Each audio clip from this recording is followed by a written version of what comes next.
기도하고 시작하겠습니다. 하나님 아버지 감사합니다. 저희가 이 자리에 모여서 하나님의 귀한 말씀을 배우고 듣기를 소망합니다. 말씀을 듣는 자들마다 하나님의 뜻과 하나님의 은혜가 그 심령에 임하게 하여 주시옵시고, 그 말씀대로 살아갈 때에 우리의 인생에 세상이 주지 못하는 참 평안과 만족이 넘치는 인생들 될 수 있도록 축복하여 주시옵소서. 이 시간 하나님의 모든 것이 다 하나님의 것인 줄로 믿사옵나이다. 예배의 시종과 강의의 시종을 주께 맡겨드리오니 악한 영 떠나가게 하시고 하나님의 영광만이 선명하게 드러나는 시간 되게 하여 주시옵소서. 살아계신 예수 그리스도의 이름으로 기도합니다. 아멘. 교회 소식 몇 가지 먼저 전하겠습니다. 우리 서울 남년의 여선교회 선교대회가 16일 금요일에 임마누엘 교회에서 있습니다. 교회 출발은 8시 30분 아침입니다. 효도관광이 15일 목요일에 있습니다. 가평 아침고요 수목원에서 진행하고, 교회 출발은 오전 9시입니다. 당일에 신분증을 반드시 지참해 주시길 바랍니다. 장미바자회가 31일 토요일에 진행합니다. 이를 위해서 물품을 기증받습니다. 기증하시는 물품들 세척을 해주시고 또 상태 좋은 것들로, 이게 또 지역사회의 이미지가 되니까 많은 도움 부탁드립니다. 우리 성경 암송 신청하시는 분이 있으실까요? 이번에 요한계시록 21장 4절의 말씀인데, 있으시다면은 손을 들어주시면 감사하겠습니다. 없으시군요. 네. 다음 성경 구절 제가 미리 말씀드리겠습니다. 아주 우리에게 힘이 되는 말씀인데요. 요한일서 4장 18절의 말씀입니다. 요한일서 4장 18절의 말씀입니다.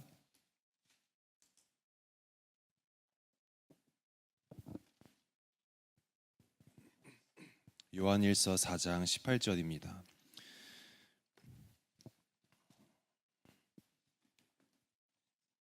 우리 성경을 한번 읽어보겠습니다. 요한일서 4장 1절부터 6절까지의 말씀을 읽겠습니다. 4장 1절부터 6절까지의 말씀입니다. 한 절씩 교독하시고 마지막 절만 같이 읽겠습니다. 사랑하는 자들아, 영을 다 믿지 말고 오직 영들이 하나님께 속하였나 분별하라. 많은 거짓 선지자가 세상에 나왔습니다.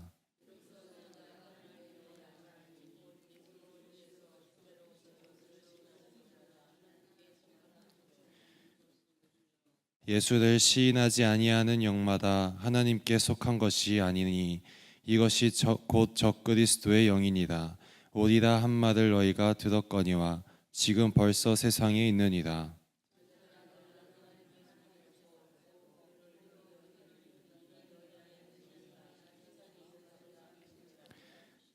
그들은 세상에 속한 고로 세상에 속한 말을 하매 세상이 그들의 말을 듣느니라. 우리는 하나님께 속하였으니 하나님을 아는 자는 우리의 말을 듣고 하나님께 속하지 아니한 자는 우리의 말을 듣지 아니하나니 진리의 영과 미혹의 영을 이로써 아느니라. 아멘. 오늘은 요한 1서 2장부터 4장까지의 말씀을 우리가 강의하도록 하겠습니다. 요한 1서 2장부터 4장까지의 말씀인데요. 이제 성경 학자들 간에 조금씩 말이 다릅니다. 뭐가 다르냐면 요한 1서, 2서, 3서들요 요한 서신이라고 합니다. 그리고 우리가 또 복음서 중에 뭐가 있죠? 요한 복음이 있습니다. 그래서 학자들 간에 요한 서신이 먼저 기록되었는가 아니면 요한 복음이 먼저 기록되었는가, 이 설왕설래가 있습니다. 같은 저자가 둘 다 기록한 것이거든요. 그런데 요한 서신을 먼저 기록했다고 하는 사람들은 그 당시에 요한도 목회자나 다름없거든요. 그 요한이 그 공동체를 치리하고 영적으로 돌보는데 큰 분열이 일어납니다. 이 공동체가 풍비박산 나게 생겼으니까 이것을 해결하려고 보낸 것이 바로 요한의 1, 2, 3서인 겁니다. 그리고 나서 어느 정도 이제 그 분쟁 가운데 예수 그리스도로부터 시작된 그 사도들이 전해준 복음, 그 복음이 정통한 복음이잖아요. 이 복음의 세력이 승리하게 되어서 그 승리를 기념하면서 더 이상 이단과 사이비는 틈타지 말라 하는 확정된 그 사상과 복음을 기록한 것이 바로 요한복음이라는 그 가르침이 성경학자들의 의견이 저는 더 타당하다고 봅니다. 그래서 그 요한 1, 2, 3서 요한일서 2장부터 4장까지의 말씀을 보면서 요한 공동체의 상황이 어땠는지 우리가 살펴보겠습니다. 먼저 2장 말씀을 보겠습니다. 요한일서 2장 말씀에 보면 1절부터 2절까지의 말씀을 보겠습니다. 여기서는 이게 무슨 뜻이냐? 사실만 말하자면 요한일서를 기록한 목적이 언급됩니다. 이 요한의 공동체가 죄를 범하지 않도록 막아버리는 것이죠. 예방하는 겁니다. 그 과정에서 예수님을 대언자 또는 화목제물로 소개하면서 어떤 죄든지 우리 주님이 용서해 주시니까 돌아오라라고 하는 겁니다. 사실만 얘기하는 거니까 의미가 무엇인지는 바로 뒤에 우리가 그랬듯이 설명해 드릴게요. 그리고 3절부터 11절 말씀이 나오죠. 여기서는 예수님께서 전하신 계명에 대해서 서술합니다. 이 계명을 지키는가 지키지 않는가에 따라서 진리와 거짓이 날카롭게 분리됩니다. 그리고 세 번째 사실을 보면 12절 17절까지는 전 세대에게 전하는 권면입니다. 우리 교회도 자녀 세대가 있고 청년 세대가 있고 아비 세대가 있죠. 여기서도 요한의 공동체의 자녀, 아비, 청년에 따라서 세대별로 그에 맞는 개별적인 권면을 전하는 겁니다. 공동체가 지금 위태로운 상황에 있으니까 한 세대마다 붙잡고 나서 이 신앙을 돌봐주고 강인해져라 라고 지금 하는 것이죠. 18절부터 29절의 말씀은 적 그리스도라는 사람들이 거짓된 가르침으로 공동체를 흔들고 있다고 합니다. 미혹하고 있다는 것이죠. 우리에게 그 미혹에 속지 않으려고 한다면 붙잡아야 될 것이 두 가지가 있는데 그것은 기름 부음 그리고 마지막으로 처음 들은 것 이것입니다. 이렇게 2장의 말씀을 전체적으로 훑어봤는데 정확히 무슨 뜻인지 한번 우리가 살펴볼 필요가 있습니다. 의미를 펼쳐볼까요? 첫 번째는 요한의 공동체가 직면한 어려움이 1절부터 2절에 기록됩니다. 그 당시 요한의 공동체에는 두 가지 어려움이 있었습니다. 이거 중요합니다. 요한의 공동체에게 몇 가지 어려움이 있었다고요? 두 가지 맞습니다. 첫째는 유대교가 기독교를 핍박하기 시작합니다. 유대교가 기독교를 핍박합니다. 70년에 예루살렘 성전이 무너져 버립니다. AD 70년에 성전이 무너지면서 그동안 이스라엘의 신앙의 중심은 성전에 있었죠. 제사에 있었죠. 그런데 이 성전이 무너지면서 더 이상 제사 중심의 이스라엘 신앙도 한순간에 사라져 버립니다. 왜냐하면 제사 드릴 곳이 없기 때문이죠. 그러면서 또 어떤 그룹이 사라지느냐? 제사장 그룹도 한순간에 몰락합니다. 그러면 이제 이스라엘의 이 신앙 누가 책임져야 됩니까? 그러면서 등장한 사람들이 바로 누구냐? 바리새인입니다.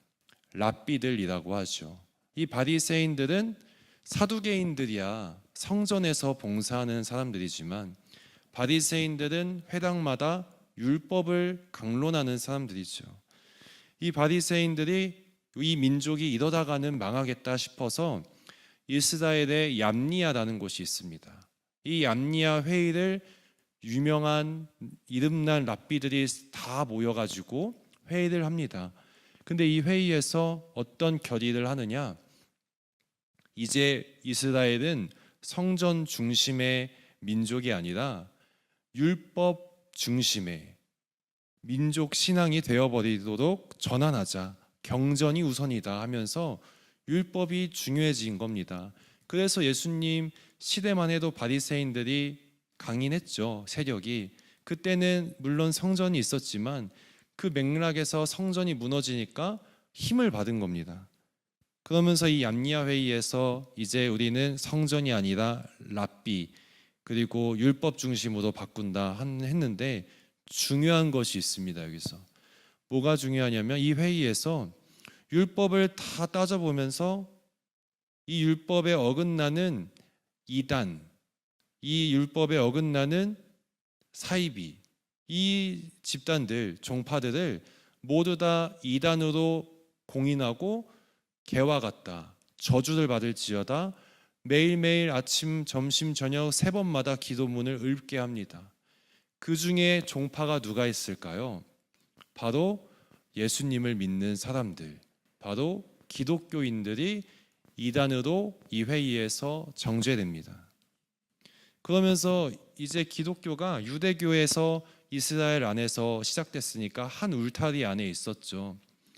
그런데 유대교가 기독교를 울타리 밖으로 쫓아낸다는 것, 바로 추방되었다는 것이죠. 그 종교 집단에서 추방되는 것은 단순히 종교를 떠나는 게 아닙니다. 그 당시에 유대교는 지역사회 전체가 유대인들이고 유대교를 믿었죠. 우리와 같은 종교가 아니다? 그러면 사회 활동도 못하고 경제 활동도 못하고, 심지어 예수님이 뭐라 하셨죠? 부모가 자식을 내어주고 자식들이 서로 팔아 넘겨주는 일들이 있을 것이다. 이러한 일들이 일어나는 것이죠. 한마디로 사지로 몰리는 것입니다. 이 일로 인해서 그 당시 많은 기독교인들이 굴복해가지고 유대교로 넘어가게 되는 일들이 일어났습니다. 두 번째 어려움은 무엇이었냐면, 적 그리스도가 거짓된 가르침으로 교인들을 미혹했습니다. 적 그리스도의 정체가 누구냐면 영지주의 또는 가현설이라고 합니다. 한 번쯤은 들어보셨을 수도 있어요. 영지주의 또는 가현설인데, 이 두 개는 살짝씩 다를 뿐이지 뿌리가 같아서 같다고 생각하면 됩니다. 이 영지주의의 사상은 한마디로 요약할 수 있습니다. 우리의 이 인간은 영과 육으로 되어 있다고들 지금도 말하죠. 그 당시에 영지주의들이 이단이거든요. 왜 이단이냐면, 이 영과 육을 분리해 버려서 영은 선하고 거룩하다, 내 육신, 육은 더럽고 부정하다, 이렇게 분리를 해버립니다. 그래서 예수님을 볼 때도 예수님께서 이 땅에 오신 것을 영지주의자들이 말하는데, 이 영지주의자들도 예수님을 믿었어요. 그런데 예수님을 어떻게 보느냐면, 예수님은 이 땅에 영으로만 오셨지 육신은 없었다. 마치 영적인 차원만 있지 우리가 만지거나 그런 것 안 만져지는 육신이 없다. 그냥 영만 오신 것이다. 마치 도깨비불 같은 것처럼 그렇게 설파하기 시작합니다. 이러한 가르침의 문제가 무엇일까요? 잘 생각해 보면 예수님이 육신이 없다고 하면은, 영만 있다고 하면은 십자가에서 못 박히고 고통당하시고 죽으신 사건, 그것도 일종의 쇼가 돼버리는 겁니다. 허상이요 가짜라는 것이죠. 그런데 여러분, 여러분의 구원은 어디로부터 온 겁니까? 십자가로부터 온 것이죠. 십자가, 그것이 가짜다? 그러면 내가 그로 인해 얻은 구원과 나의 이 모든 신앙도 허상이 되어버린다는 겁니다. 그래서 영지주의가 그 당시에는 오늘날의 신천지만큼이나 아주 세력이 강력한 이단 사입이었던 겁니다. 이러한 배경에서 요한 1서를 기록합니다. 요한 1서 2장 1절에 보시면 이렇게 써 있죠. 내가 이것을 너희에게 쓰면 너희도 죄를 범하지 않게 하려 함이라.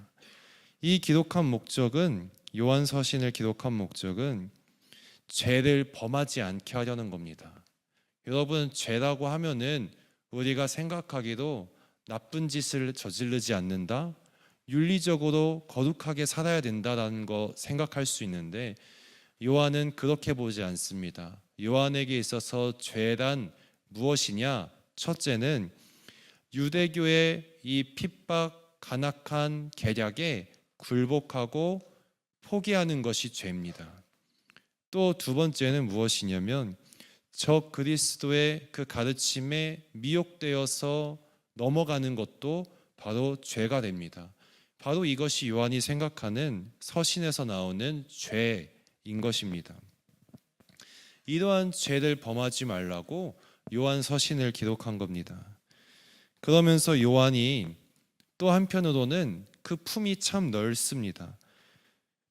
1절에 또 뭐라고 써 있냐? 누가 죄를 범하여도 대언자가 있으니. 그 아래 2절에 보시면 그는 우리 죄를 위한 화목제물이니 써 있습니다. 이 말씀은요, 이미 죄를 지어버린 사람들, 한마디로 기독교 공동체를 떠나버린 사람들에 대해서 열어주는 말씀인 겁니다. 대언자의 역할이 뭐죠? 예수님을 대언자와 화목제물로 소개하는데, 대언자는 하나님과 백성들 사이에서 하나님의 뜻을 전하고 동시에 인간들의 긍휼한 그 사정, 흔들리는 그 사정을 하나님께 탄원하는 것이 바로 대언자입니다. 화목제물은 뭡니까? 똑같이 하나님과 사람 간의 관계에서 갈등과 죄악은 없애주고 화목한 관계를 이룰 수 있도록, 용서가 있을 수 있도록, 그것이 바로 화목 제사인 것이죠. 예수님이 이렇게 소개된다는 것은 이미 공동체를 떠나버린 자들에게도 다시 돌아오라, 너희에게 중보자이신 예수 그리스도께서 있지 않느냐, 그분께서 중재하시니까 언제든지 돌아와라, 이렇게 지금 얘기하고 있는 것입니다. 두 번째를 보실까요? 두 번째를 보시면 계명을 지키는 자와 지키지 않는 자에 대해서 3절부터 6절까지 기록됩니다. 이 말씀을 한마디로 요약하면요, 예수님이 누구신지 제대로 알고 있는 사람이 예수님의 계명도 올바르게 지킨답니다. 다시 말할게요. 예수님이 누구신지 잘 아는 사람이 예수님의 계명도 잘 지킬 수 있다는 겁니다. 우리도 부모님의 어떤 분이신지를 알아야 그 부모님이 원하시는 게 뭔지 척하면 아는 것이죠. 예수님이 누구신가요? 요한에게 있어서 예수님이 누구시냐면 우리를 구원하시려고 무거운 십자가를 짊어지고 가시 책짓질을 당하시고 또 가시 면류관을 쓰시고 십자가에 못 박히신 그분, 그 예수님께서 바로 요한이 생각하는 예수님입니다. 이것을 달리 얘기하면, 정의하면 뭐냐면, 예수님은 몸으로 우리를 사랑하신 분이구나. 몸, 육체를 가지고 그것을 내어주면서 우리를 사랑한 분이 바로 예수님이시다라는 것이 핵심입니다. 그래서 예수님이 몸으로 우리를 사랑하셨다라는 것을 제대로 안다면 우리는 예수님의 계명을 어떻게 지켜야 되는가, 그것 또한 우리가 당연히 유추해 볼 수 있다는 것이죠. 예수님이 주신 계명이 무엇인가가 써 있습니다. 그것이 우리가 아까 요한서신과 요한복음이 연결된다고 했죠. 요한복음에 보면 13장과 15장에 계속 반복되는 말씀이 예수님이 주신 계명입니다. 그 계명이 예수님이 뭔지 직접 말씀해 주시는데, 내가 너희를 사랑한 것 같이 너희도 서로 사랑하라. 너희도 서로 사랑하라. 이것은 여러분 중요한 말씀 구절입니다. 요한복음도 그렇고 요한 서신들에서도 너희가 서로 사랑하라, 형제를 사랑하라 끊임없이 반복됩니다. 예수님이 남기신 계명이기 때문이죠. 그런데 어떻게 사랑하라고요? 예수님이 너희를 사랑한 것 같이 너희도 사랑하라. 예수님이 그 몸을 다해서 사랑했듯이 너희도 몸으로 서로 사랑하라는 겁니다. 말로만 하지 말라는 것이죠. 그런데 여러분, 거짓말하는 자에 대해서 말씀하는데, 거짓말하는 자는 오늘 요한서신에서 계속 나오죠. 거짓말하는 자가 아까 영지주의자라고 했습니다. 이 요한이 봤을 때 영지주의자들은 예수님이 누구신지 제대로 모르는 사람들입니다. 왜냐하면 영으로만 오셨고 육으로 오지 않았다고 하니까 그 십자가에서 몸으로 내어주신 그 십자가의 사랑도 부정했거든요. 그래서 그들이 어떻게까지 나아가냐면 예수님이 몸으로 우리를 사랑한 적이 없다고 생각하니까 우리도 형제들에게 사랑할 필요가 없다, 이렇게 얘기하게 되는 겁니다. 몸으로 사랑할 필요가 없다는 겁니다. 이들에게 유일한 관심사는 딱 하나입니다. 자기의 영. 이 영이 내 육에서 탈출해서 하나님께 닿는 것. 아주 이기적인 신앙입니다. 자기 영만 생각하는 그런 모습을 보이게 된다는 것이죠. 우리 5절 보실까요? 5절에 보시면 그의 말씀을 지키는 자는 하나님의 사랑이 참으로 그 속에 온전하게 되었나니. 이 말씀을 한마디로 표현하면요, 오늘날 우리 교우들 사이를 잘 보시면 됩니다. 교우들 사이에서도 입이나 생각으로 사랑하는 것이 아니라 정말로 몸소 사랑을 실천하는 사람들이 있죠. 그 사람들을 보면 특징이 있습니다. 진정으로 예수님께서 십자가에서 몸을 찢어주신 그 사랑, 몸을 다하신 그 사랑이 온전히 믿어지기 때문에 그 안에서 그렇게 행동할 수 있다는 겁니다. 그리고 잘 보면요, 그 사람들 안에 몸으로 사랑하신 그 예수님의 사랑이 확실하니까 그들에게 어떤 권세가 임하는 줄 아시나요? 예수님이 이루신 구원의 능력과 효력이 그 확실한 믿음만큼이나 구원의 능력이 나에게 강력하게 임하는 겁니다. 그러한 자들이 바로 마지막 날 심판 때가 다가올지라도 구원의 확신이 있으니까, 천국에 대한 확신이 있으니까 담력을 가지고 살아가는 자들이라는 겁니다. 그래서 그의 말씀을 지키는 자들, 형제를 진정으로 몸으로 사랑하는 자들이 말씀에 하나님의 사랑이 참으로 그 속에 온전하다, 그 속에 구원과 믿음이 온전하다라는 뜻인 겁니다. 세 번째를 봅니다. 세 번째를 보시면 옛 계명과 새 계명에 대해서 7절부터 11절에 기록됩니다. 먼저 7절을 보겠습니다. 사랑하는 자들아, 내가 새 계명을 너희에게 쓰는 것이 아니다. 요한은 지금 자기가 어디선가 자기 생각이나 자기가 배운 것들, 이런 것들, 자기가 생각한 것을 만들어내서 새로운 계명을 전하는 것이 전혀 아니라고 기록합니다. 그러면서 7절에 보시면 이어서 구약의 옛 계명에 대해서 얘기하고 8절에 새 계명을 쓴다 써 있죠. 이것을 7절까지 8절까지 보면은 이해가 안 갑니다. 새 계명을 전하지 않는다고 했는데 8절에서 또 새 계명을 전하고 있다고 합니다. 이게 무슨 뜻이냐면 이 두 새 계명의 의미하는 바가 서로 다른 거예요. 이 7절에 나오는 자기의 새 계명은 아니다, 내가 새로운 말을 하는 게 아니고 구약의 옛 계명, 이 옛 계명이 구약 시대의 계명이거든요. 그리고 8절에 나오는 신약의 새 계명은 예수님께서 전하신 새 계명, 아까 요한복음에서 본 그 계명이 바로 그 계명인 겁니다. 옛 계명이 무엇인지 우리가 먼저 볼까요? 그 계명이 레위기의 구약에 나오는 계명입니다. 보시면 동포를 원망하지 말며 내 이웃 사랑하기를 내 자신과 같이 사랑하다. 한마디로 유대교에 소속된 동포들을 내 자신과 같이 사랑하라는 겁니다. 그런데 신약 시대에 이르러서 우리 예수님께서는 이 구약의 지금 본 옛 계명을 새롭게 해석해서 새 계명을 주셨습니다. 그것이 요한복음에 기록되는 것이죠. 새 계명이란 무엇이냐? 새 계명을 너희에게 주노니 내가 너희를 사랑한 것 같이 너희도 서로 사랑하라. 교회에 소속된 형제 자매를 네 자신과 같이 아닙니다. 예수님이 사랑한 것 같이 너희도 사랑하라 라고 말씀하는 겁니다. 이것은 십자가에서 몸을 내어줬듯이 너희도 형제들을 위해서 몸을 다해서 사랑하라 라는 새 계명인 것입니다.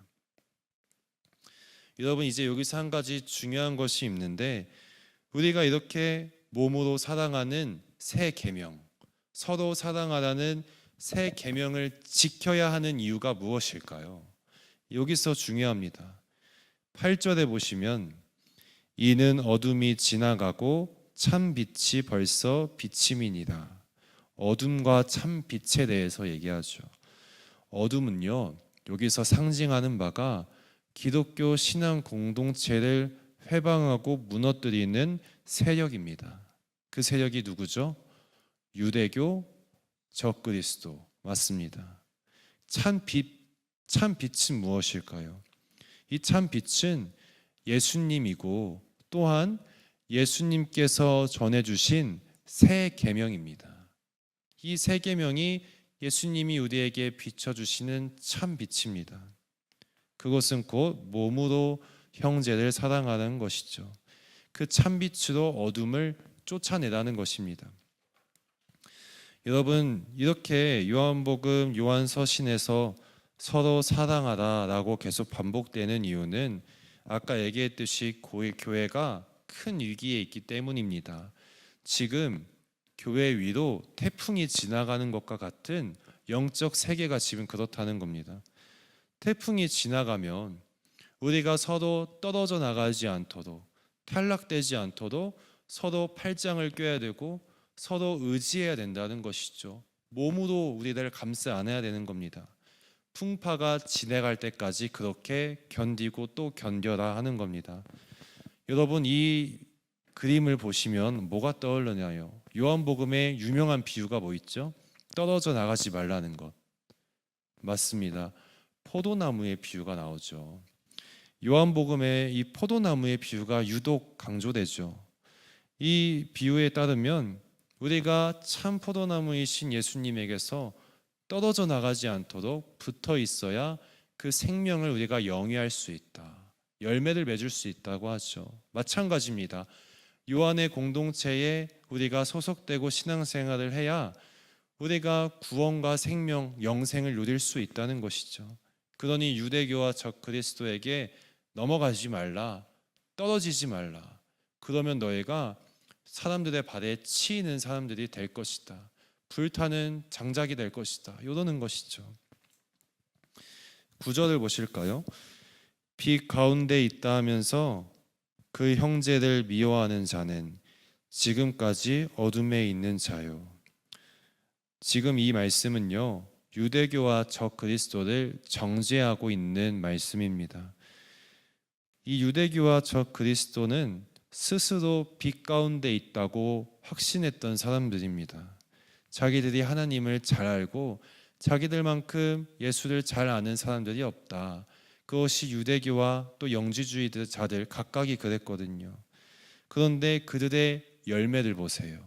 그들이 지금 하나님을 잘 안다고 하는데 어떻게 행동합니까? 형제들을 지금 미워하고 있습니다. 형제가 누구냐?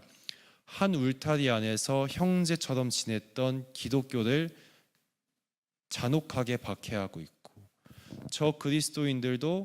적그리스도도 교회 안에 들어와서 형제들을 영적으로 공격하고 있습니다. 그래서 형제들 미워하는 자들이죠. 이런 자들은 빛 가운데 있다고? 아니다. 사실은 어둠에 있는 자다라고 지금 정죄하고 있는 것입니다. 하나님이 보셨을 때 유대교와 적그리스도를 보시면 어떠냐? 11절과 같다는 겁니다. 갈 곳을 알지 못하나니 어둠이 그의 눈을 멀게 하였습니다. 갈 곳을 알지 못한다. 어둠이 그 눈을 멀게 했다. 이것은 유대인들은 지나친 율법주의, 적그리스도는 거짓 가르침, 영지주의 사상, 이런 것들이 이 사람들의 눈을 가려버렸다는 겁니다. 그래서 그들이 어디로 가야 하는지 방향을 제대로 잡지 못하는 어리석은 자들이라는 것이죠. 네 번째 보겠습니다. 네 번째 의미는 전 세대에게 전하는 경고입니다. 12절부터 17절까지 말씀합니다. 요한이 지금 자기 공동체에 소속된 자녀, 아비, 청년에 이르기까지 전 세대에게 경고하고 있습니다. 이 15절 말씀을 볼까요? 맨 마지막에 그래서 아래쪽에 보면 뭐라고 하시느냐? 이 세상이나 세상에 있는 것들을 사랑하지 말라 말씀합니다. 여기서 세상은 무엇이냐면 우리가 아는 그냥 세상, 일반적인 세상이 아닙니다. 요한이 얘기하는 세상은 유대교, 적그리스도의 영지주의 사상이 그야말로 팽배했던 세상이기 때문에 그것이 바로 세상입니다. 그래서 요한은 기독교 공동체, 자기 공동체를 유대교 및 적그리스도와 분계선을 만들듯이 확고하게 분리시키고 경계선을 그어버립니다. 그러면서 이것은 어쩔 수가 없는 처사예요. 원수도 사랑하라고 하시지만 이러다가는 이 유대교와 적그리스도에게 우리 공동체의 신앙인들이 넘어가게 될까봐 그것을 그어버린 것이죠. 미혹을, 박해를 이겨내기 위한 처사입니다. 그러므로 이제는 누구든지 소속을 정해야 됩니다. 박해와 미혹을 이겨내고 기독교에 속할 것인가, 아니면 거기에 굴복하고 회유되어서 세상에 속할 것인가를 정해야 된다는 겁니다. 이것이 자녀, 아비, 청년에 이르기까지 전하는 메시지입니다. 그런데 여러분, 자녀, 아비, 청년은 사실은요, 나이, 세대라기보다는 신앙의 성숙도, 그것을 반영하고 있는 표현입니다. 자녀는요, 어떤 교인이냐? 공동체에서 이미 떠나버렸거나 또는 내가 유대교나 적그리스도로 가야 되나 흔들리고 믿음이 연약한 성도들이 바로 자녀입니다. 그래서 요한은 이미 공동체를 부인하고 떠나버린 자들에 대해서는 12절의 말씀을 전합니다. 자녀들아, 너희 죄가 그의 이름으로 말미암아 사함을 받았으며, 아까 우리가 대언자 화목제물 얘기했죠. 일맥상통합니다. 예수님이 너희 죄를 사했으니까 하루속히 다시 돌아와라 라고 그 자녀들 같은 세대에게, 탕자와 같은 자들에게, 집 떠난 자들에게 전하는 것입니다. 또 다른 한편으로는 믿음이 연약해서 공동체에는 있지만 떠날까 갈등하는 이 성도들에게도 전합니다. 그것은 14절입니다. 아이들아, 너희가 아버지를 알았으며. 이것은요, 그들이 하나님 아버지에 대해서, 복음에 대해서 듣고 배웠지 않습니까? 그러니 이 받은 복음, 그 복음이 무엇이었냐? 유대교에 반박하는 겁니다. 하나님 아버지의 아들이 바로 예수다. 유대교는 아들이 아니라고 하는데 예수님은 독생자이시다 라는 것을 너희가 잘 알지 않느냐? 또 한편으로는 우리 주님은 영으로 오셨고 또 뿐만 아니라 육신으로 오셨다. 너희가 그래서 십자가에 육신이 찢겨진 그 복음을 듣지 않았느냐 하시면서 이 흔들리는 자들에게 떠나지 말고 믿음을 굳건하게 하라라고 지금 전하는 겁니다. 아비 세대 보겠습니다. 아비는 공동체에서 기둥처럼 흔들리지 않는 그야말로 반석 같은 성도들입니다. 요한은 이들을 보면 걱정이 안 됐을 겁니다. 그래서 별다른 권면을 하지 않고, 자 보세요. 청년과 자녀 세대에는 지금 2번씩 권면이 나오죠. 그 내용이 다릅니다. 그런데 아비 세대는 똑같습니다. 한결같아요. 별다르게 조언하거나 책찍질할 게 없다는 겁니다. 그저 하시는 말씀은 너희가 태초부터 계신 이를 알았음이요 말씀합니다. 이것은 너희가 신앙의 연륜이 있어서 태초부터 지금까지 역사하고 우리를 구원에 이르게 하시는 그 하나님을 잘 알고 있다. 그러니 끝까지 그 믿음을 태초부터 시작했던 그 하나님의 역사를 끝까지 믿어라. 잘 하고 있다고 격려하는 것입니다. 마지막 청년을 보시면 청년의 그 신앙은요, 신앙이 열렬하고 적극적인 신앙입니다. 이 사람들은 아직 아비들처럼 거듭나지 않고 다듬어지지 않는 그야말로 원석과 같은 사람들입니다. 그래서 유대교와 적 그리스도의 공격에 대해서 어쩌면 아주 거칠게 대응하고 공격적이었을 겁니다. 요한은 그러한 자들이 세월이 지나면 아비들처럼 다듬어지겠지만 그럼에도 그 신앙의 모습 또한 그때에 누릴 만한 것이다 하면서 칭찬합니다. 어떻게 칭찬하느냐? 12절에 너희가 악한 자를 이기었다. 14절에 너희가 강하고, 믿음이 강하다는 것이죠. 흉악한 자를 이기었다. 악한 자, 흉악한 자, 유대교와 적 그리스도를 이겼다는 겁니다. 요한은 이렇게 신앙의 단계별로 다 개별적인 권면을 하나씩 한 다음에 15절, 17절까지가 이제 전 세대에게 전하는 공통적이고 전체적인 마지막 권면입니다. 그 권면의 중요한 점은 육신의 정욕과 안목의 정욕과 이생의 자랑에 마음을 뺏기지 말라 말씀합니다. 이것은요, 한마디로 세상의 열매들입니다.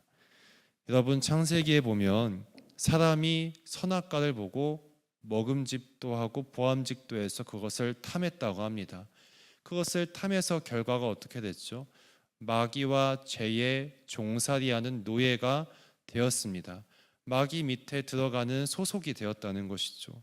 마찬가지로 이 육신의 정욕, 안목의 정욕, 이생의 자랑, 세상의 열매들이 보암직도 하고 먹음직도 할 텐데 이것을 탐하지 말라는 겁니다. 탐하면은 너희가 세상에 속한 자들이 된다는 것이죠. 세상이 뭐라 했죠? 적그리스도와 유대교입니다. 그들이 지금 회유하는 것이 무엇이냐? 너희가 유대교로 오면 사회의 기본적인 것들 보장해 줄게. 적그리스도는 이렇게 얘기합니다. 영지주의의 사상이 얼마나 지적으로 유려하고 뛰어난 줄 알아? 너희가 그 영지주의를 믿으면 너희의 지성이 만족할 거야. 이러면서 지금 육신의 정욕과 안목의 정욕 이런 것들을 던져주는 것이죠. 이 열매를 탐하면 안 된다는 겁니다. 이것을 탐하는 순간 어떻게 되느냐? 이 세상에 속해버리면 15절에 써있죠. 아버지의 사랑이 더 이상 그 안에 있지 않다 말씀합니다. 5번째를 보겠습니다. 5번째 마지막이죠. 기름 부음, 처음부터 들은 것에 대해서 붙잡아야 된다. 18절부터 29절에 나옵니다.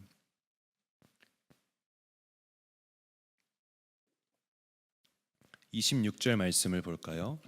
너희들 미혹하는 자들에 관하여 내가 이것을 너희에게 썼노라. 요한은 자기 공동체를 미혹하는 사람들을 막으려고 요한 1서를 기록했다 했죠. 여기서 미혹하는 자들에 대한 정체는 적 그리스도입니다. 여러분 이제 좀 우리가 요한 1서를 보시면 눈에 보이실까요? 여기서 미혹하는 자들, 뭐 또 적그리스도들, 그리고 어둠, 이런 것들이 이것을 알고 나면 그 요한 1서의 전체 내용이 꿰뚫러지는 겁니다. 아, 지금 이런 부정적인 표현들은 다 유대교와 적그리스도구나 라는 것이 대입이 되면은 드디어 비로소 그 요한 1서가 읽힌다는 겁니다. 그래서 미혹하는 자는 역시 적그리스도입니다. 18절에 보시면 지금은 마지막 때라 적그리스도가 오리라는 말을 너희가 들은 것 같이. 여러분, 이것을 오리라 했던 말을 어디서 들었을까요? 예수님께서 복음서에서 세상 끝에 일어날 징조에 대해서 말씀하실 때 모든 복음서에서 이 내용이 기록되죠. 많은 사람이 내 이름으로 와서 이르되 나는 그리스도라 하여 많은 사람을 미혹하리라. 또 거짓 선지자가 많이 일어나 많은 사람을 미혹하겠으며, 이렇게 예수님께서 마지막 날에 대해 얘기하셨습니다. 요한이 생각하는 적그리스도는 누구냐? 기독교 공동체를 미혹하는 유대교와 영지주의다라는 겁니다. 그리고 19절에 보시면 그들이 우리에게서 나갔으나 그들이 나간 것은 우리에게 속하지 아니함을 나타내려 합니다. 이것을 모르고 읽으면 누가 나갔다는 거야 라고 하는데, 이제는 보이셔야 됩니다. 나간 자들, 요한의 공동체에서 나간 자들은 유대교와 적그리스도에게 팔려가지고 넘어간 자들입니다. 그리고 나서 이제 다음 문단을 보시면 요한은 이러한 적그리스도 유대교의 위협에 경계하면서 붙잡아야 될 것들에 대해서 얘기합니다. 첫 번째는 기름 부음을 받았다라고 강조하면서 기름 부음을 붙잡아야 된다고 말씀합니다. 여기서 기름 부음이 무엇이냐면 우리 안에 내주하시는 성령님이 바로 기름 부음을 상징하는 겁니다. 기름 부음을 받으면 어떻게 될까요? 성령을 받으면 어떻게 됩니까? 기름 부음을 받고 모든 것을 아느니라 라고 20절에 써 있습니다. 그리고 27절에서도 말씀하시죠. 기름 부음이 너희 안에 거하나니 아무도 너희를 가르칠 필요가 없고 기름 부음이 모든 것을 너희에게 가르치며 말씀합니다. 이것이 이제 보이죠. 적그리스도와 유대교의 거짓 가르침에 휘둘리지 말고 성령님이 알려주시니까 성령님을 따라가라 라는 의미였던 겁니다. 그래서 요한복음에서 보시면요, 똑같은 말씀이 계속 나오죠. 요한복음에서도 뭐라 하죠? 다른 복음서는 없는데 요한복음은 성령님을 보혜사라고 소개합니다. 성도를 보호하고 은혜를 주는 그 분이 바로 보혜사 성령이라는 것이죠. 요한복음 14장에 보시면 보혜사 성령님의 역할도 똑같이 말씀합니다. 보혜사 곧 성령이 너희에게 모든 것을 가르치고 내가 너희에게 말한 모든 것을 생각나게 하리라. 이렇게 보면 이제 이렇게 결론 내는 것이죠. 성령을 쫓아가면 예수님의 그 전하신 가르침이 기억날 것이고, 그러면 참과 거짓이 분별되게 될 것이다. 그러면 너희는 진리로 그리스도의 진정한 복음으로 살게 될 것이다 라는 것을 전하는 겁니다. 22절에 보시면 거짓말하는 자가 누구냐? 예수께서 그리스도이심을 부인하는 자가 아니냐. 이 말씀도 지금 유대교를 정죄하는 말씀입니다. 예수님이 하나님의 아들이 아니다라고 주장했죠. 그저 잘 평가해줘봤자 선지자다라고들 얘기했던 게 바로 유대교입니다. 그러면 이들이 바로 거짓말하는 자이고 참은 누굴까요? 참은 처음부터 들은 것이 바로 24절에 나옵니다. 처음부터 들은 것이 참입니다. 이 처음부터 들은 것은 예수님께서 이 땅에 오셔서 보여주시고 전해주셨던 그 모습들과 기적들과 가르침들이 바로 처음부터 들은 것입니다. 그런데 이 예수님께서 전하신 것, 예수님은 승천하지 않았습니까? 그런데 그 복음을 누가 전합니까? 12사도가 전합니다. 그 12사도가 또 그 곁에 머무는 자들, 제자들이 있었습니다. 그러면 그 제자들이 또 그것을 받아서 사도가 이 세상을 떠나고 나서도 제자들이 또 전합니다. 그렇게 해서 지금 요한의 공동체가 그 처음부터 들은 것을, 복음을 받게 되었다는 겁니다. 이 처음부터 들은 것, 복음은 무엇이냐?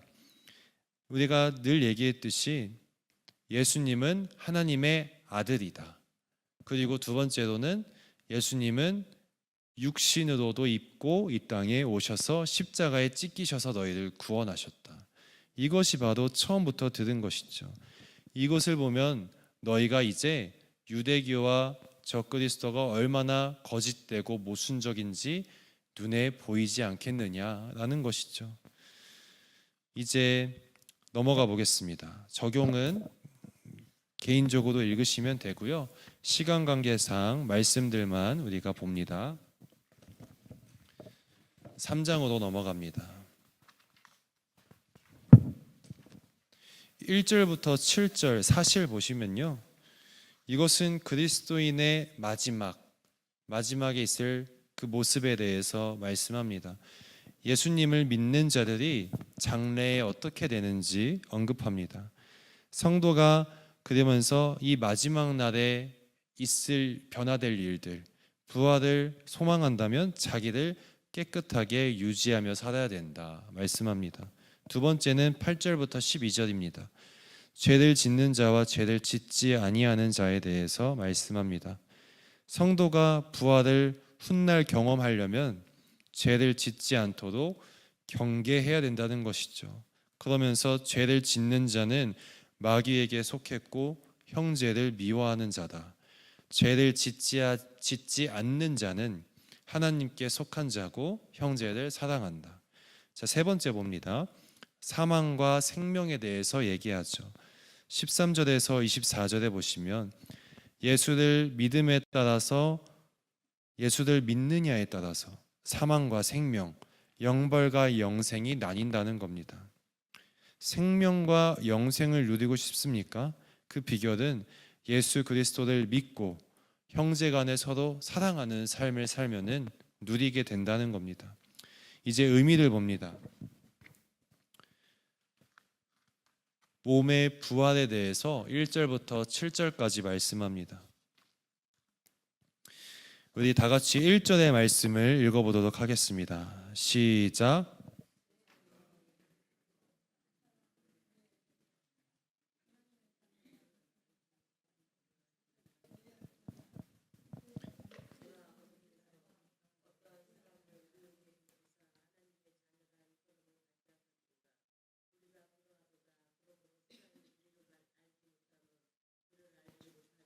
아멘.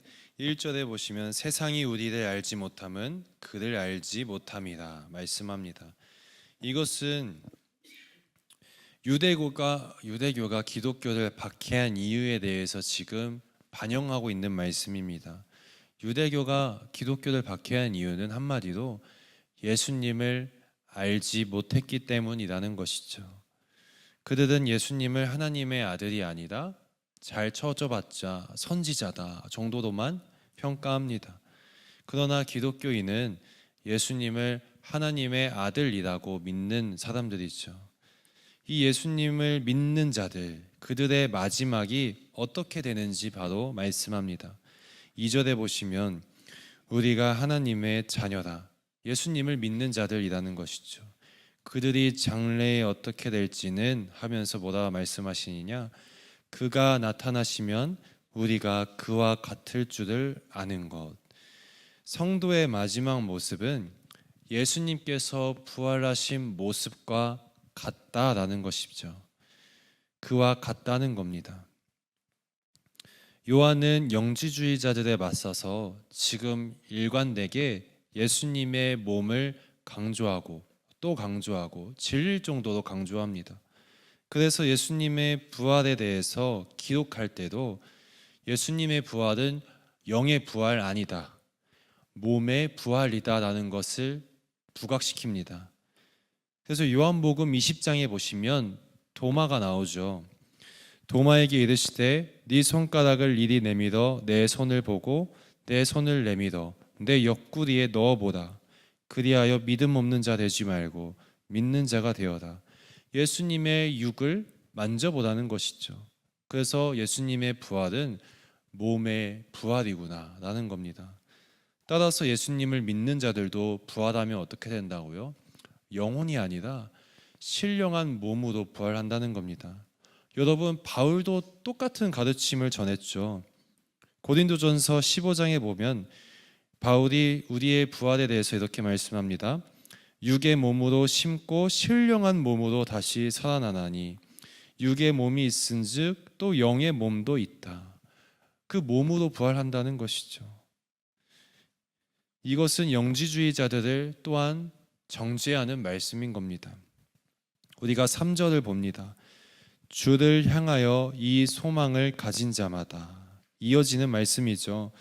주를 향하여, 그러니까 부활하신 예수님을 바라보는 자들, 그것을 바라보면서 소망을 가진 자, 그 소망은 우리도 부활하신 예수님처럼 신령한 몸으로 부활할 것이다 라는 그 소망을 가진 자는 어떻게 살아야 되느냐? 3절에 기록되죠. 자기들 깨끗하게 하느니라 말씀합니다. 자기들 깨끗하게. 마지막 날에 부활하기를 소망한다면 예수님이 강림하실 때에 나의 믿음이 흠없게 보존되어야 된다는 겁니다. 바울도 데살로니가전서 5장에서 예수 그리스도께서 강림하실 때에 너희 믿음이 흠없게 보존되기를 원하노라 말씀했죠. 믿음이 흠없게 보존되려면 당연히 죄를 지으면 안 되죠. 죄를 짓는 자마다 불법을 행한다. 4절에 기록됩니다. 그 불법, 내 영혼을, 내 믿음을, 내 육을 더럽힌다는 겁니다. 여러분 아까 봤죠? 죄가 뭐라 했죠? 윤리적인 차원 아니라 맞습니다. 유대교와 적그리스도에게 굴복하고 타협하는 것. 그렇게 넘어가 버리면 그것은 내 믿음에 흠이 생기는 것이고 그 자는 어떻게 되느냐? 부활에 이르지 못하게 된다. 그러니 요한의 공동체에 교회에 머물러야 된다라는 것을 지금 전하는 겁니다. 그러면서 6절에 보시면 그 안에 거하는 자마다 범죄하지 아니하나니, 그 안에 거하는 자란 예수님께 거하는 자입니다.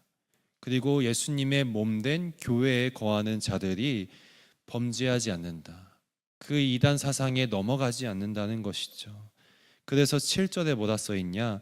이제 아무도 너희를 미혹하지 못하게 하라 말씀하는 겁니다. 이게 바로 우리의 장래에 있을 부활과 관련되는 중요한 사항이기 때문입니다. 두 번째를 봅니다. 두 번째 보시면 하나님의 자녀와 마귀의 자녀에 대해서 8절부터 12절에 기록됩니다. 8절에 보시면 죄를 짓는 자는 마귀에 속하나니 말씀합니다. 아까 죄에 대해서 얘기했죠. 유대교와 영지주의에 넘어가는 것. 그러면 예수를 그렇게 부인하고 떠나가 버린 자들은 이제 어디로 들어간 것이냐? 마귀의 영역으로 들어간 자들, 마귀에 속하나니라는 겁니다. 반면에 9절에 보시면 하나님께로부터 난 자마다 죄를 짓지 아니하나니 썼습니다. 유대교와 영지주의에 넘어가지 않으면 하나님께 났다. 다시 말해서 하나님의 영역에 있는 자들이다라는 겁니다. 그래서 10절에서 마지막에 어떻게 정의합니까? 신앙 공동체에 남은 자들은 하나님의 자녀들, 기독교를 떠난 자들은, 미혹되어서 가버린 자들은 마귀의 자녀들이다. 이렇게 아주 날카롭게 분리하고 있는 겁니다. 하나님의 자녀와 마귀의 자녀 사이에는 결정적인 차이가 있습니다. 그것이 바로 10절에 나옵니다. 그 차이가 뭐냐? 형제를 사랑하느냐 미워하느냐에 달려 있습니다. 유대교와 기독교는 한 울타리 안에서 이제 살았던 형제라고 했죠. 그런데 유대교가 형제 같던 기독교를 이단으로 선포하면서 형제를 미워했습니다. 따라서 유대교는 마귀의 자녀로서 형제를 미워하는 자들입니다. 반면에 기독교는요, 유대교의 핍박에 견디기 위해서 교우들끼리 서로 팔짱을 끼고 몸으로 의지하면서 격려하고 사랑합니다.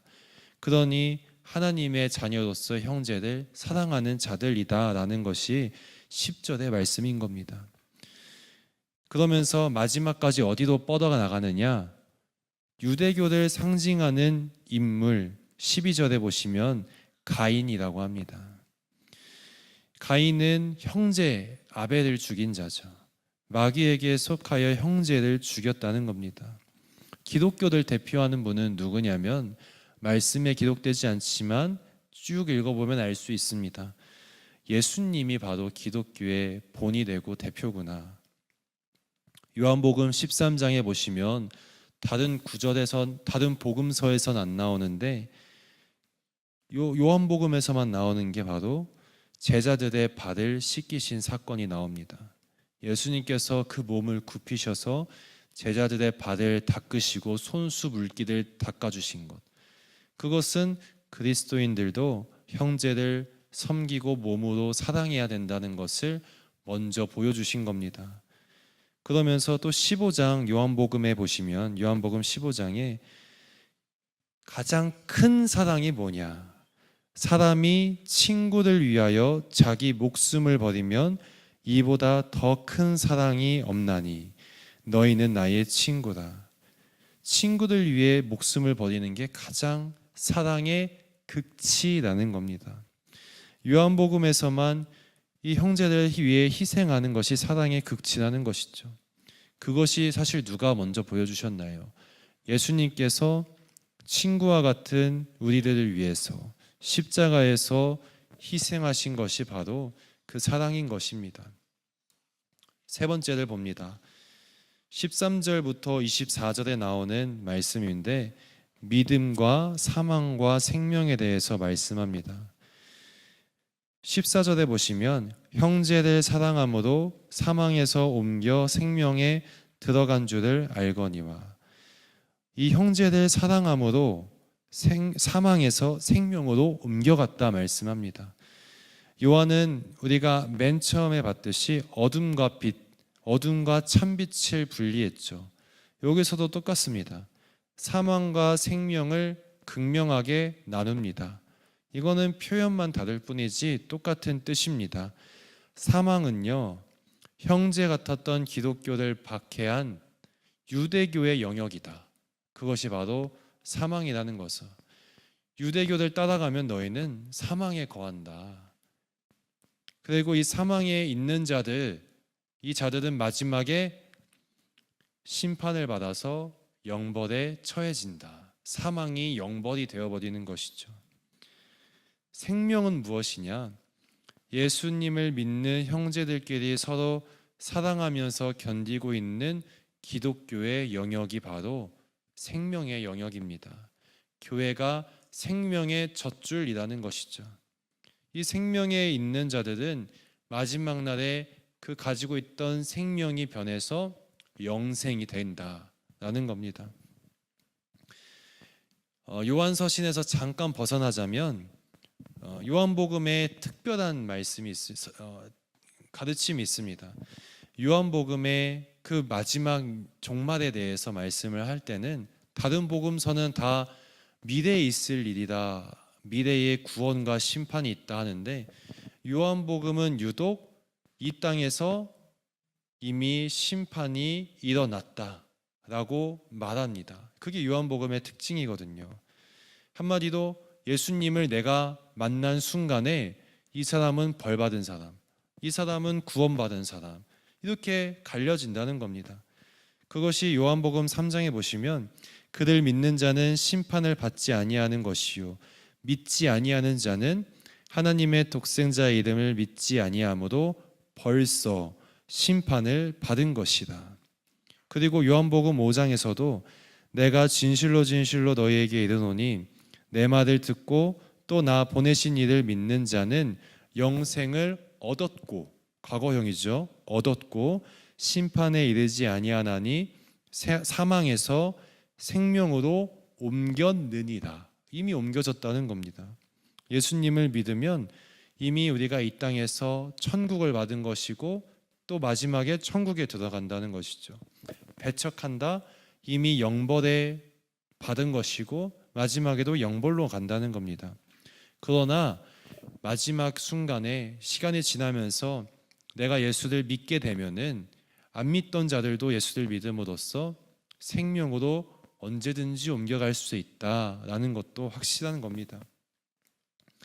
이러한 사실을 잘 보여주는 것이 바로 요한복음 9장에 나오는 말씀입니다. 9장에 보시면 날 때부터 맹인되었던 자가 나옵니다. 여러분, 이 말씀 본문이요, 우리는 그냥 지나치지만 아주 신학적인 의미가 있는 본문입니다.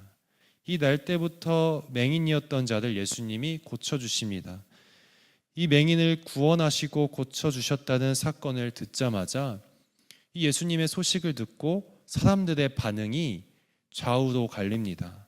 대표적으로 맹인은요, 바리새인들이 그 앞에 세워가지고 예수를 부인하라, 하나님만 영광 받게 하라 라고 계속 추궁하고 강요하면서 예수를 부인하게 합니다. 그런데 이 맹인은요, 마지막에 결국 끝까지 남아서 예수 안에 거하는 자가 됩니다. 반면에 맹인의 부모님들이 나오죠. 바리새인들이 맹인으로는 안 되겠으니까 부모님들을 부릅니다. 부모님들이 와가지고 바리새인들이 너희가 이 맹인이 구원받은 것에 대해서 어떻게 생각하느냐 했더니 부모님들이 뭐라고 하는지 아십니까? 저가 장성했으니까 직접 물어보십시오 라고 하면서 자식을 버립니다. 이거는요, 말씀에 거기에 써 있는데 유대교에서 추방될까 봐 걱정돼서 아들을 버렸다는 겁니다. 예수를 부인한 것이죠. 그렇게 해서 맹인은 영생의 영역, 생명의 영역으로 간 것이고, 맹인의 부모님은 사망의 영역으로 들어가게 된 것입니다. 이게 요한 서신까지 이어지는 겁니다. 적용 넘어갑니다. 적용 넘어가고요, 우리 4장 봅니다. 이제 얼마 안 남았습니다. 요한일서 4장에 대한 사실도 댁에 가서 보시면 될 것 같습니다. 의미 먼저 보겠습니다. 시간 관계상 의미가 제일 중요하기 때문에 의미를 봅니다. 1절부터 6절에 보시면 예수님의 육체, 하나님의 영과 적그리스도의 영에 대해서 주제를 얘기합니다. 요한은 영의 세계에 대해서도 말씀합니다. 1절에 보시면 영을 다 믿지 말고 영들이 하나님께 속하였나 분별하라 말씀합니다. 영에도 종류가 있다는 겁니다. 그것은 그 아래에 나오죠. 하나님의 영이 있고 적그리스도의 영이 있다는 겁니다. 하나님의 영은 정확히 뭘까요? 예수님부터 시작해서 사도들을 통해서 우리에게 전해진 올바른 진리, 올바른 신앙, 하나님의 아들 예수다. 그리고 그 예수님은 육신으로 오셨다라는 것이 바로 하나님의 영이라는 겁니다. 적그리스도의 영은 무엇이냐? 사람을 속이는 거짓과 미혹입니다. 3절에 써 있죠. 예수를 시인하지 아니하는 영이 바로 적그리스도의 영입니다. 하나님의 영은 2절에 써 있죠. 예수 그리스도께서 육체로 오신 것을 시인하는 영.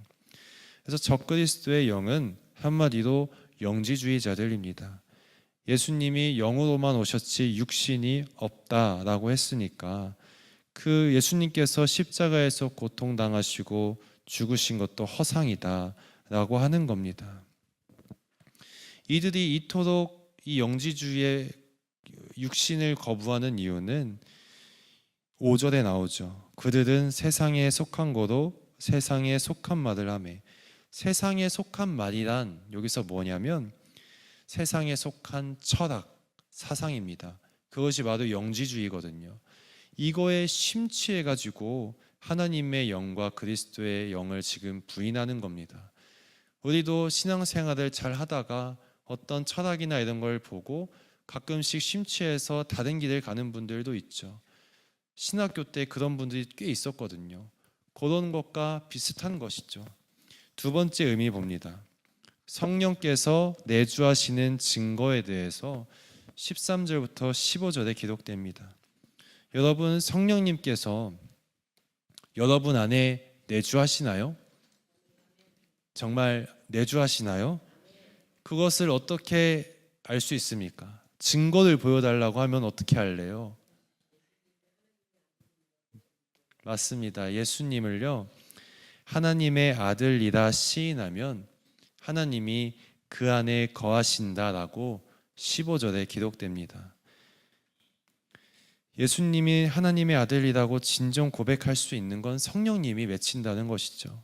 만약에 그 안에 성령님이 없다, 불신자들에게 예수님이 하나님의 아들이라고 얘기해보라고 하면은 절대 얘기 못합니다. 믿음을 갖게 되면 성령이 임하는 것이기 때문이죠. 그래서 바울도 동일하게 말씀합니다. 고린도전서 12장에 보시면 성령으로 아니하고는 누구든지 예수를 주시라 할 수 없느니라 말씀합니다.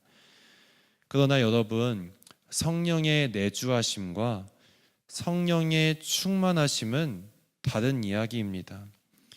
성령 내주는 그야말로 내가 언제 어디서나 신앙이 연약하고 부족할 때도 내 안에 성령님이 계십니다. 그런데 성령 충만은요, 어떤 뜨거운 감정이나 신앙이 국한되는 게 아닙니다. 성령 충만이란 내 인생이 정욕과 아집에 끌려가는 것이 아니라 성령님을 인도하시는 대로 끌려가는 것이 바로 성령 충만인 겁니다. 성령님의 다스림이 내 인생에 끌려가는 것이죠. 그 결과가 바로 뭐냐? 성령의 9가지의 열매를 맺는 인생.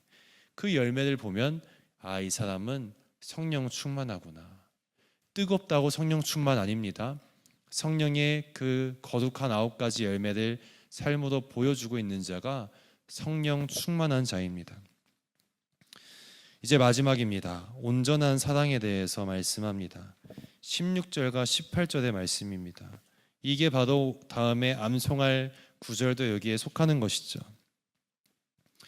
18절에 보시면 온전한 사랑이 두려움을 내쫓나니, 온전한 사랑이란 무엇이냐면 영과 육을 아우르는 하나님의 사랑입니다.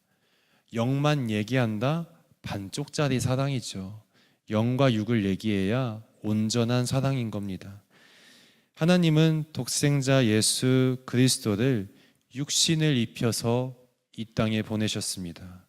그리고 십자가에서 예수님을 육신의 고통과 죽음에 내어 주심으로써, 육신으로 찢기시게 하심으로써 우리에게 사랑을 베푸셨고 구원을 허락하셨습니다. 이것이 바로 십자가에서 드러난 하나님의 사랑인 것이죠. 온전한 사랑. 만약 영지주의자의 주장처럼 예수님이 영으로만 오셨다, 그러면은 그것은 십자가에서 예수님이 고통당한 게 쇼였다는 것이고 허상이었다는 거니까 그 구원도, 하나님의 사랑도 반쪽짜리라는 것이죠. 그러나 예수님은 어떻게 우리를 사랑하셨습니까? 참 은혜가 되는 것은요, 저도 준비하면서 새삼스럽게 다시 한번 깨달은 건데, 어깨에는 무거운 십자가를 90kg입니다. 제 몸무게 정도 되거든요. 그 90kg를 짊어지고 갈보리산을 올라가셨습니다. 그리고 머리에는요, 가시 면류관을 쓰셔서 피를 흘리셨습니다. 그리고 그 등짝과 온 몸에는요, 그 채찍, 그냥 채찍 아니라 쇠구슬과 뼈 조각이 타닥타닥 박혀있는 채찍입니다.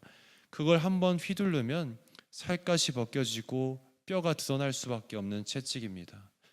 그리고 십자가에 달리실 때 양손과 또 발목들이 못 박혔죠. 마지막엔 또 어떻게 되셨죠? 옆구리에 창이 찔리셨습니다. 온몸에 성한 데 없이 다 내어주신 온전한 사랑이라는 것입니다. 이렇게 예수님의 온전한 사랑이 있기에, 나에게 온전한 사랑이 있기에 어떠한 두려움도 쫓아낼 수 있다는 겁니다. 18절에 보시면 두려움에는 형벌이 있습니다 말씀합니다. 그러니까 두려워하는 이유가 형벌이 있기 때문이라는 겁니다. 요한의 공동체가 왜 두려워했나요? 유대교의 핍박으로 세상적인 형벌, 기본권이 박탈되는 것 때문에 두려웠던 겁니다. 그리고 적그리스도의 미혹으로 마지막 날에 하나님의 형벌을 받을까 봐 두려웠던 겁니다. 그런데 이렇게 흔들리는 성도들에게 예수님이 온몸을 다 내어줄 정도로 다 주셨는데 이깟 두려움 때문에 흔들리냐? 그 모든 것 온전하신 예수님의 사랑 앞에서는 다 불이 꺼지듯이 그 두려움이 사라진다 라고 말씀하는 겁니다. 결론 적용입니다. 마지막 적용을 보겠습니다. 여러분에게도 두려워하는 것과 걱정하는 것들이 있습니까? 요한의 공동체도 마찬가지였습니다. 유대교의 핍박, 적그리스도의 거짓 가르침 때문에 끊임없이 흔들리고 두려웠습니다. 그러나 이 두려움에 흔들리는 성도들에게 요한 1서는 어떤 메시지를 전하느냐? 예수님의 온전한 사랑을 묵상하라. 머리부터 발끝까지 남김없이 다 내어주신 그 사랑을 묵상하라. 그러면 예수님이 나를 이토록 사랑하셨는데 내가 지금 세상에 넘어가면 되겠느냐? 내가 두려워하는 것들 그 큰 사랑 앞에서 아무것도 아니다. 그러니 늘 예수님 안에 거하면서 그 포도나무의 가지처럼 열매를 맺는 인생을, 신앙을 살라.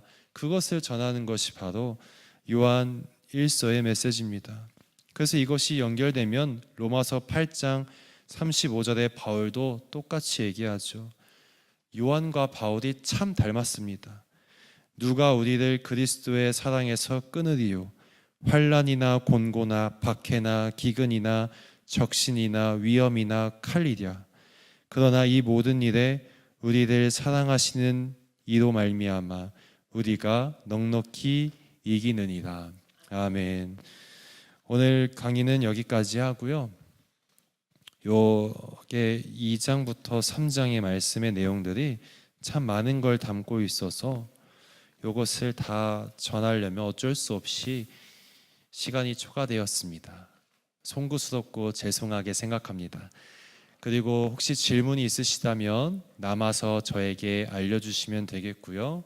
앞으로 이 요한서신 이 강의를 통해서 성경 읽으실 때 그 속에 담긴 의미가 무엇인지 깨달으면서 꿰뚫면서 읽으시면 갑절의 은혜를 받을 줄로 믿습니다.